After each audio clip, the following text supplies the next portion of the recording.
कसक दिल की मिटानी में ज़रा सी देर लगती है। कसक दिल की मिटानी में ज़रा सी देर लगती है। किसी का गम बुलाने में ज़रा सी देर लगती है। अस्सलामु अलैकुम वरहमतुल्लाहि वबरकातुहू। दोस्तों, उम्मीद करता हूँ सब ठीक ठाक और खैरियत से होंगे। दोस्तों, आप लोग की खिदमत में एक शेयर करना चाहता हूँ, लेकिन इससे पहले अगर आप मेरे चैनल पे नए हो, चैनल को सब्सक्राइब, वीडियो को लाइक और शेयर ज़रूर कीजिएगा। कसक दिल की मिटानी में ज़रा सी देर लगती है।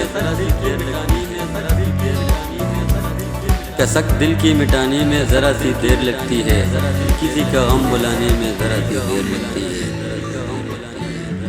किसी को चाह कर अपना बनाना ठीक है, लेकिन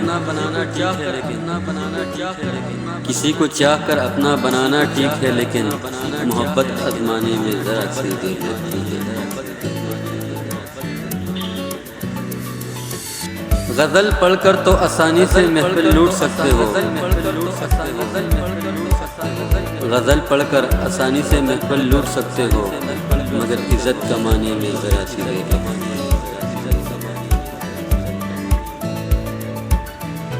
दिल मस्तर को आखिर कौन समझाएगा ए मुजाहिद। दिल मस्तर को आखिर कौन समझाएगा ए मुजाहिद।